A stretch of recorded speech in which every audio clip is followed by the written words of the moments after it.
Have you all ever wanted to know the secret to happiness? Some say there is no such secret, and we are all destined to die alone weeping quietly. But I have found the secret to happiness to be a simple concept that is hard to put into action. It comes down to one simple word: satisfaction.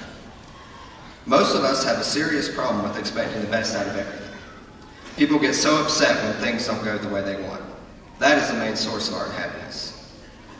I believe we are too spoiled. Look around at everything you have: friends, family, food, shelter, and just count how many of these you take for granted. We don't realize the things we have until they are gone.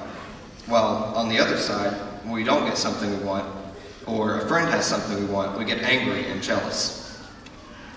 We always remember what we don't get, but we rarely remember the things we already have. We all live in one of the best countries and one of the best times in history, and we still think our lives are terrible.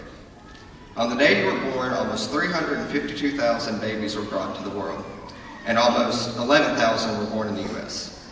For those that failed math, that means that 3.1% of children born are born in the U.S.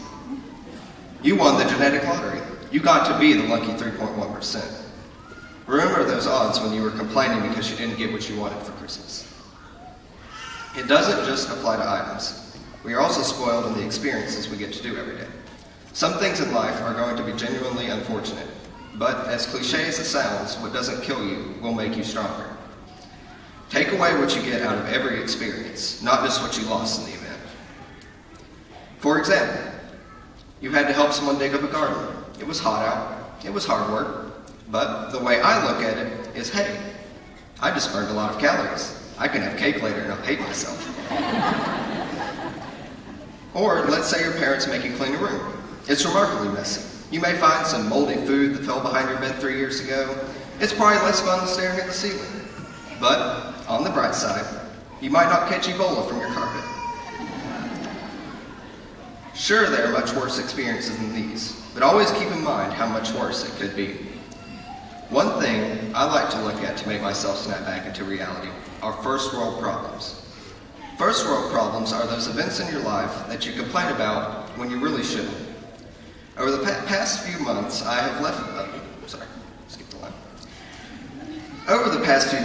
gathered some examples from fellow classmates.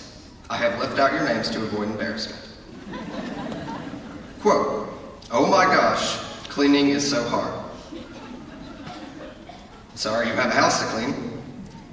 Quote, "The one day I could be out playing with friends on a nice day, I gotta work." Sorry you have a job. Quote, "I just paid $7 in gas and it didn't even get me 2 gallons. Hashtag sad, hashtag depressed." Sorry that gas is 1/3 the cost it is in most other parts of the world. And of course, I would be a hypocrite if I didn't include one of my own. Oh no, there is so much food in my fridge I cannot reach my ketchup. Just remember the phrase, first world problems, the next time things don't go your way. I know many of you probably already look on the bright side of things. That's great. But many of us, myself included, have a problem with not appreciating the things we have. We need to go from a society that wants more for ourselves to a society that is happy with what we already have. That is satisfaction, and that is the secret to happiness.